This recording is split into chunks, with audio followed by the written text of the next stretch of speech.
Isang malaking balita ang gumulantang sa mundo ng politika matapos lumabas ang kumpirmasyon na babalik na sa bansa si dating Pangulong Rodrigo Roa Duterte.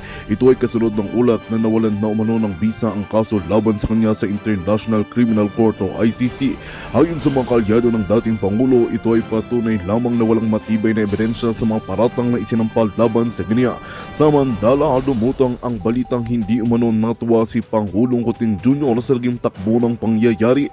Ayon sa ilang tagaloob, may tensyon sa pagitan ng dalawang kampo dahil sa posibleng epekto ng pagbabalik ni Duterte sa kasalukuyang administrasyon, lalo na sa usaping pampolitika at pamumuno sa Mindanao. Hindi po ito kinukumpirma ng Malacanang, ngunit inaasang maglalabas sila ng opisyal na payag sa mga susunod na araw. Sa kabila ng mga espekulasyon, positibo naman ang pagtanggap ng ilang Pilipino sa pagbabalik ng dating Pangulo. Maraming umaasa na ito ay magdudulot ng linaw sa mga isyong matagal ng kinakarap ng bansa, habang ang ilan naman ay nananawagan na igalang ang proseso ng hustisya, lokal man o pandaigdigan. Patuloy kaming magbabantay sa mga susunod na hakbang ng pamahalaan at ni dating Pangulong Duterte sa kanyang nalalapit na pagbabalik. At yan nga ang balitang ating pakakatutukan. Ngunit bago ang lahat, siguraduhin mag-subscribe at i-hit ang notification bell para sa patuloy na pagtutok sa mga sulyap ng bagong balita sa tunay na boses ng masa.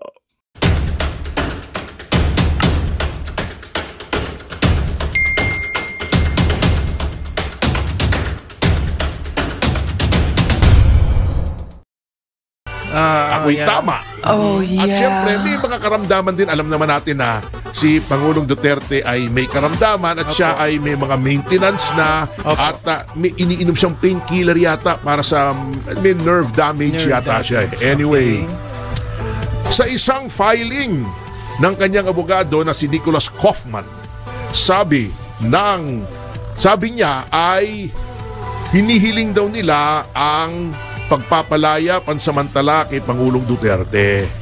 Hindi naman to flight risk, hindi naman to tatakas, hindi nga tumakas, di ba? Bumalik nga sa Pilipinas kaya na-aresto, di ba? Kung tatakas ito noon, edi tumakas na, noon pa. Oo. May edad na at may mga kondisyones para siya ay nakalaya. Oo. Hindi sa Netherlands, sa ibang bansa, pero hindi sa Pilipinas. Alright, Reaction TVPH nagbabalik. Reaction. Napakaganda po ng mga pag-uusapan natin ngayong mga ka-reaction. Mantagin po ninyo mga ka-reaction. Kinakabahan na po ang ICC. Kabadong-kabado na po ang ICC sa kondisyon po ni Pangulong Duterte. Hindi po natin alam, baka alam po ninyo may sakit sa Pangulong Duterte at natatakot di umano ang ICC na baka maulit yung nangyari kay Milosevic ba yun? Yung dating presidente ng Yugoslavia na kung saan namatay po siya sa loob ng detention ng ICC.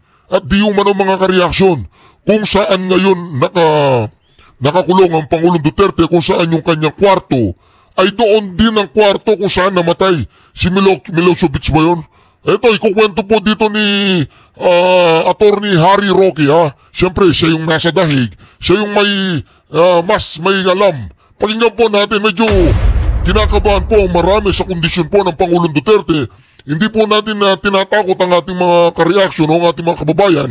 Pero base po sa mga balita at mga katulad nga ni Madam Anilet na naghahabilin na daw ang Pangulong Duterte, umiiyak siya. Ganyan din si Madam Marlica, sinabi niya na ganyan. Medyo ako rin kinakabahan na sana naman makauwi ng Pilipinas ang Pangulong Duterte na nabuhay pa siya. Kasi 80 years old na po yan. At may mga sakit pa. At malayo pa sa kanyang mahal sa buhay. Kung hindi ka talaga matatag, mapapabilis ka talaga dyan.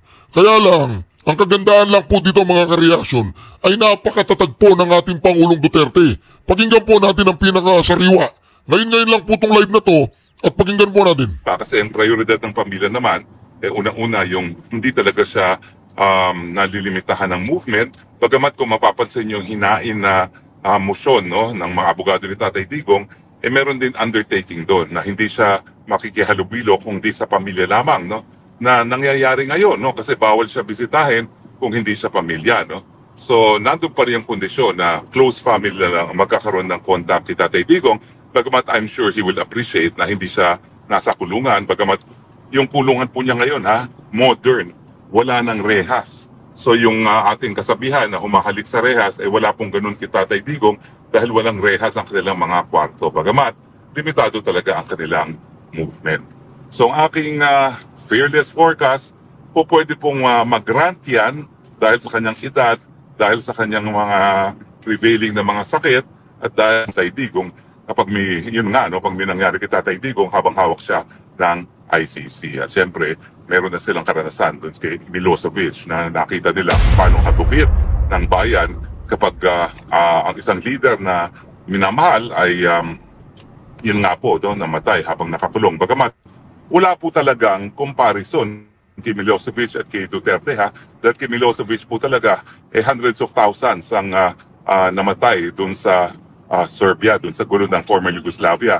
Yan nga po napagtataka ko no? Dahil bumuo ng Special War Crimes Tribunal sa dating Yugoslavia kasi hundreds of thousands kung hindi millions ang namatay dyan. Yung concentration camp po, no, nauso muli sa Yugoslavia no, nung nagwatak-watak itong dating Yugoslavia at lumaban ng Serbia para panatiling isang bansa pa rin yan. No? So sa akin po, sa aking karanasan bilang isang profesor ng international law at saka sa aking practice, talaga naman pong importante ang International Tribunal kapag pinag-uusapan na yung mga pinakakarumad-duman na krimen gaya na nangyari doon sa World War II, yung milyones na namatay ng mga Nazi, yung mga pinatay dyan sa Yugoslavia na hundreds of thousands if not millions, no? At saka yung mga hundreds of thousands din na pinatay sa Rwanda. Wala naman pong ganyan sa Pilipinas. Doon nga doon sa sinasabi nila doon sa request for arrest warrant, 40 plus lang ang biktima. Samantalang kami nga yung prosecution team sa Maguindanao Massacre, nalitis namin, napakulong namin ang mga akusado. Ngayon, nakakulong na sila, bagamat inaantay pa rin ang kapila nila sa CA, 58 yun. Kaya nga po sinasabi natin, sapat-sapat naman ang kakayahan. Napatunayan na ng kakayahan ng lokal na hukuman sa Pilipinas na kaya nila maglitis ng mga akusado na 44 o 40-something lamang. No? Nakalimutan ko yung exact numero. But in any case, so yan po ang ating inaasahan, pero ganun pa man, hindi ko po alam kung anong magiging apekto nitong paghain ng motion neto, no? Doon sa naaproba ng proposal na magkaroon ng domestic legal remedy na na-explain ko na rin. No? Tanging si Tatay Digong at si BP Sara po ang makapag-decision dyan. No? Pero sa akin, gaya na aking sinabi naman, yung domestic legal remedy, well, at the very least, it will influence the ICC para i-release si Tatay Digong. Dahil ayaw nila na magkaroon ng encuentro between Dutch courts and ICC. Kumbaga, bisita sa teritoryo ng Holland. Ayaw nila siyempre magkaroon ng salungat na desisyon, yung korte ng kanilang host state at saka yung sa sarili nilang hukuman. Awkward naman yun na ipapatupad ng host state yung desisyon. Siyempre, ng host country, no, at hindi ng So mga kareaksyon, ibig sabihin, kung saan daw po nakapit ngayon ang Pangulong Duterte, doon nakapit si Milosevic ba yun? Hindi ko ma-pronounce ang pangalan Kasi ang importante dito mga kareaksyon, madaliin na nila ang pagpapawi sa Pangulong Duterte. Huwag na rin sila magpa-petiks-petiks, huwag na sila magpa-badging-badging. Dahil 80 years old yan, may marami pa siyang mga sakit. Pero kung gusto talaga nila magkagulo ang Pilipinas, hayaan nilang mamatay ang Pangulong Duterte dyan sa may dahig.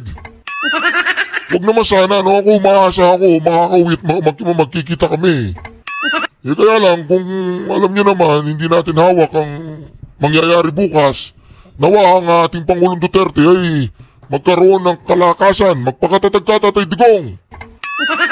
Bumalik ka dito, durugin mo sila. Anong tudurugin? Mga dilis. Ito po yan lang po ang ating nasa at umaasa tayo na nawa talagang magkaroon po ng katiwasayan ang kalagayan po ng ating bansa at ang kalagayan ng ating Pangulong Duterte doon sa dahig, no? Ito po, pandiyan po na po natin siya, no? Si Idol Topacio, Yes Show. Parang Balder, kalbo mas kalbo. Yes. Halimbawa naalala ko tuloy si Harry Roque. Saka si Vince Aguirre. Lagot ka. Ay, pinapatay niya si Balder. Yan. Kaya mga sinyales, Sa sarili. diba? O feedback ng mga di umano'y biktima. Yan. At sana maging makatao itong mga kumakatawan sa biktima. Diba? Yung mga nagsasabing mga victims council. Nung sinasabing council daw sila, hindi naman pala sila council. Ala. Oo. Sana maging makatao sila na hindi naman makakatakot yung tao. Tuloy-tuloy naman ang paglilitis. Huwag kayong mga sadista na gusto nyo nakakulong pa yung matanda. Magpakatao kayo, kahit hindi kayo mukhang tao. Ito mo sinasabi na po nito ni Atty. Topacio na magpakatao kayo, nakakulong na nga yung matanda eh. Di ba? Ulitin po natin ha. Floor. Makikita mo. Yan. Okay. Napapunta rin sa alamat ng Kristiyano, di ba si Judas? Judas Iscariote ha. Opo. Kasi dalawang Judas eh. Barabas. Hindi, merong Ay, hindi. Judas Tadeo. Ah, Di ba? iba yun. Miss San Judas Tadeo. Saint Judas Tadeus. Okay. Oo. Alam ko yan kasi Catholic school ako, although hindi ako Katoliko. Opo. Si Saint Judas Tadeus, kaya natatandaan ko, ang tatay ko, may dinipensa siyang nagmurahan. Sinabi doon, yung nagdemanda, kaya nagdemanda siya, sinabihan, Judas ka, Judas! Sabi ng tatay ko, hindi naman sinabing Iscariote. Kasi may Judas Tadeus eh, i-google mo, si Judas okay. Tadeus. Sige po, sige po. Yan. Eto namang Friday, nagsimula dahil Friday daw pinako sa krus ang Panginoong Hesukristo. Ayun. Kaya Friday na, malas, di ba? Pinatay ang Panginoong Hesukristo. Panginoong Hesukristo. 13, malas din dahil kay Judas at saka sa ibang alamat. Pag Friday the 13th, doble malas. Daw, ha? Oo, pero ako naniniwala Wag ako, ang naman. malas ay nasa sa iyo. Correct. Tama ka Wala dyan. sa petsa, Wala sa- di ba? oh, yes. Wala sa mga Wala sa tao. mga sinyales, Sa sarili. di ba? Oo. Yung mga naghahanap ng sign na malas o swerte, hindi po totoo yun. Ako hindi Tama. naniniwala. Correct. Oo. Ako Ang din- kapalaran natin ay nasa Panginoon at nasa sarili natin. Yes. Kaya yung mga naghahanap ng mga Hindi, yung minamalas na. Yung tuwadcom, yung kongreso, minamalas. Minamalas din yung yung mga nagain ng mga Yung mga prosecutor, minamalas na dyan sa kongreso. Yung mga makabayad block, yung mga kampon ng kasamaan. Mga kampon ng mga CPP, NPA, NDF, Terrorist Party of the Philippines. Sila yung minamalas ngayon. sign. Meron lang ako kaibigan, talagang minala siya, naghanap siya ng sign. Nabagsakan siya ng signboard eh. Malas talaga. Yun ang tama. Ang galing nga. Anyway, may ibabalita ako ha. Ito mukhang konfirmado naman ito. Sige po. More or less, kasi ito'y nakuha ko sa isang grupo na kami po ay mga supporter. Hindi ako nahihiyang sabihin. May group chat po kami ng mga supporters ni Pangulong Duterte. Okay. Ako naman hindi ako ipokrito eh. Sinasabi ko kung sino talagang kinakampi ako, hindi katulad ng iba dyan. Laging sinasabi, konstitusyon, bayan, alam naman bias kayo eh. At dito kami, may bias talaga kami kasi commentator po kami. Kaya huwag niyo sasabing fake news, opinion po namin yon. Yun. Kung iba ang opinion, Diba kaya bilib na bilib po ako dito kay Atty. Topacio. Sana mamit ko po siya at may ma-high five ko man lang. Idol ko po itong si Atty. Topacio eh. Napakalupit po nito mga kareaksyon. Talaga sinasabi niya, supporter po siya ng Pangulong Duterte. Ganyan dapat, hindi mga nyo, bahala kayo sa buhay nyo. Inyo Matalisod yun. sana kayo. At mamatay yung kuko nyo sa paa. Grabe naman. Baka malakas kayo. Yari tayo dyan. Yung kuko yung kuko lang. Kuko lang? Matalisod sana kayo at mamatay.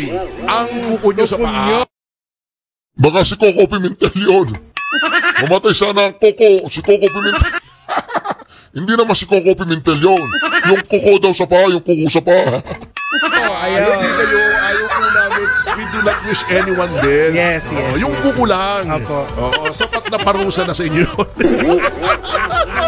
Grabe, patay na ko po. Natalisod di ba? Pag natalisod ka, tumama yung paa mo sa Oo. kung anong bagay. Paktay na masakit kuko. yun pagka tumama sa kuko, namamatay yung kuko Opo. dun Yan. Anyway, Yun na nga. may posibilidad pala mga kasama na si Pangulong Duterte na sa kasalukuyan ay nakapiit sa Hague. Ha?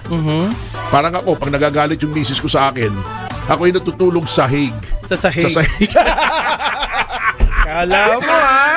Sabi ko na nga ba eh. Sasahin. Sige. Ay mapalaya. Ayun. Ngunit hindi siya ibabalik sa Pilipinas.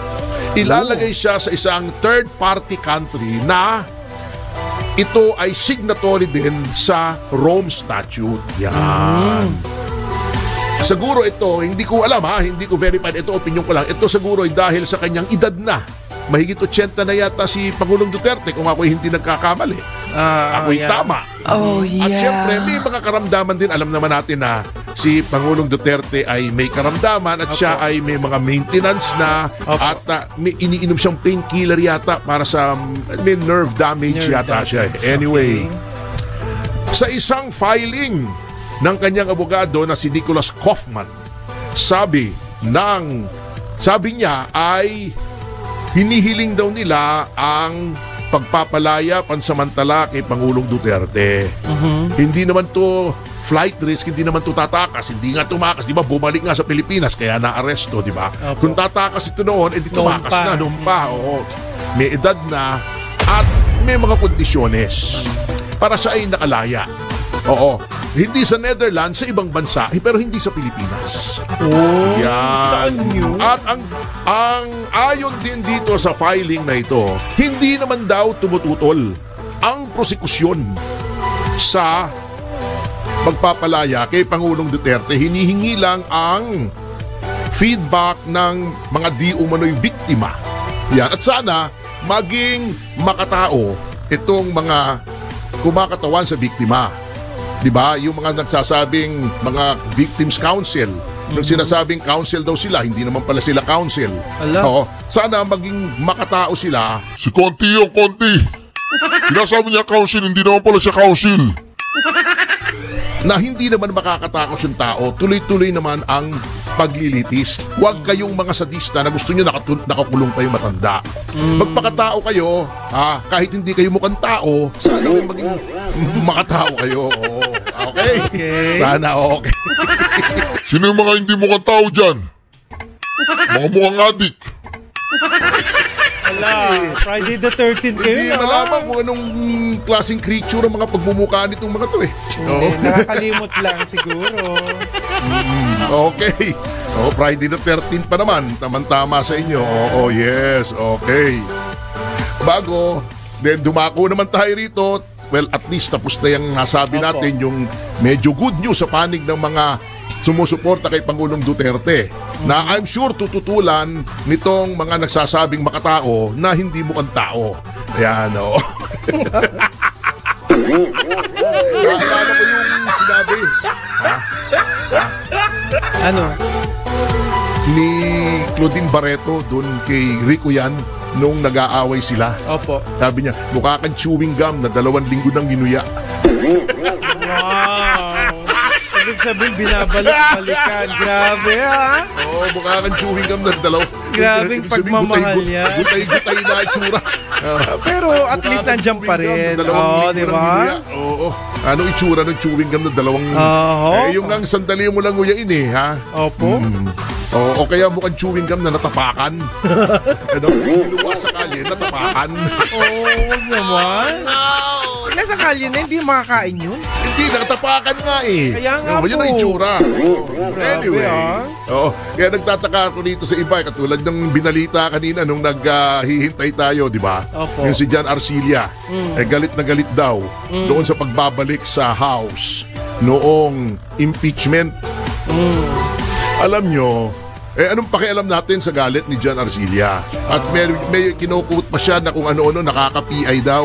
Ang nakaka-PI, Mr. Arcilla, ay nagmamarunong ka, di ka naman abogado, di mo naman alam ang powers ng impeachment court. Putang ina mo, Arcilla, ganun ba yun?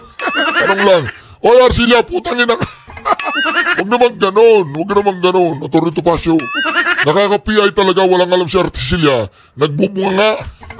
Basahin mo muna ang saligang batas. Yun lang. Ang nakaka-PI, yung mga nagmamarunong, di naman abogado eh.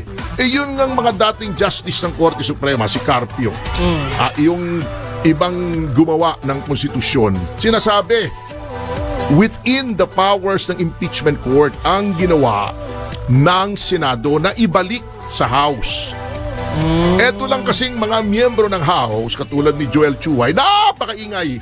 Alam mo, ang napapansin ko rito, kasi nga, kung sino-sino na lang minsan ang miyembro ng House, mga kontratista, mga funny looking, na wala namang alam sa batas, nawawala na yung interparliamentary courtesy. There is such a thing. There is also such a thing as unparliamentary language. Yung salita po, kasi ano bang tawag sa both houses of Congress, meaning the House of Representatives and the House of the Senate? August Chamber. Ano yung August Chamber? Hindi yung Agusto na buwan, ano? Oo. Hindi rin yung Augusto Lambert dun sa Cavite City. Ano po yun? Ang ibig sabihin ng August, dignified, decent. Kaya, may mga salita na bawal ilagay sa records ng either ng Senado o ng Kamara. Mga masasamang salita. Okay. Ini-expansion from the records. Okay. Kasi dapat dignified, Okay. disente, marangal ang pananalita kahit nagdidebate sila. Hindi pwedeng Isama lahat. Hindi pwedeng sabihin yung mga ginagawa ni na Dan Fernandez, ni na Abante, ni na Paduano, yung mga sinungaling ka. Meron nagmumura katulad ni Jinggoy. Hindi po dapat yun. Hindi ko lang alam kung bakit walang nagmo-motion to expunge from the records yung ganun lengguwahe for being unparliamentary. May term na ganun. Kasi nga, kung sino-sino na lang minsan ang Nagsasalita. inilalagay sa, lalo na sa Kamara. Di ba? Ang nagsabi nga puro mga kontratista. Puro iniisip lamang yung sarili nilang pakinabang, kapakanan nila, kontrata nila, kita nila. Walang alam sa parliamentarism. Walang alam sa Robert's Rules of Order. Wala. Yung mga kasinungaling ka, yung mga mura, tinatanggal po yan at binabalaan yung miyembro na yon. Huwag kang gagamit ng unparliamentary language. Ngayon wala na. Meron ding parliamentary courtesy, interparliamentary courtesy. Kortesiya paggalang ng Senado sa Kamara and vice versa. Opo. Dati po, kahit anong gawin ng Senado, hindi nag-agree ang House and vice versa. Sinasabi nila sa maayos na paraan. Parang, I'm sorry, not for the record. Yun. For the record, maayos yung pananalita. We Okay. do not agree with you. Ngayon, kung ano-anong sinasabi. Di ba? Opo. Kung ano-anong sinasabi. Hindi nila alam Kaya sinasabi nga ni Senate President Escudero, galangin nyo yung desisyon sapagkat yan ay nasa poder ng impeachment court. Natatawa nga ako Di ba? Forthwith si Risa. Gusto nyo i-constitute ang impeachment court. Hindi kayo makahintay ng 11. Di ba? Ng June 11. Gusto nyo June 9. 2 araw na lang naman. Kinonstitute. Pinagsumpa kayo. Pag kinonstitute na ang impeachment court, kasi di ba sinasabi, hindi pa constituted ang impeachment court, hindi pwedeng mag-motion to dismiss. Kasi wala pang korte. The court cannot act yet. Ayun. It has not yet been constituted. Kinonstitute o di nagkaroon ng impeachment court. When you constitute the impeachment court under the Constitution at nanumpa na yung mga senator judges, functioning na yung court. Ang unang-unang role ng kahit na anong korte, MTC, RTC, CASC, Court of Tax Appeals, Sandigan Bayan, tignan, eto bang kasong inihain sa amin ay may jurisdiction kami, meaning Yun. the power to hear and decide a case. Okay. Halimbawa, ejectment case. Ang original jurisdiction yan ay sa Metropolitan Trial Court. Pag nag-file ka ng ejectment sa Regional Trial Court, ibabasura yan. Kasi walang jurisdiction. The RTC, the jurisdiction of the respective courts are vested by law. Ayun. Hindi exempt dyan ang impeachment court. Anong jurisdiction ng impeachment court? Articles of impeachment ng presidente, vice-presidente, mga mahistrado ng Korte Suprema, Opo. chairman and commissioners ng COMELEC ng COA. Okay. Magandang balita ang hatid namin sa inyo ngayong araw. Sa pagtatapos ng aming balitaan, nagbigay kami ng mga mahalagang impormasyon. Maraming salamat sa pagtutok at pagsuporta sa aming programa. Huwag kalimutang manatili sa mga susunod na araw para sa mga bagong balita at mga kwento na dapat nating abangan. Mula sa Boses ng Masa, magandang araw Pilipinas!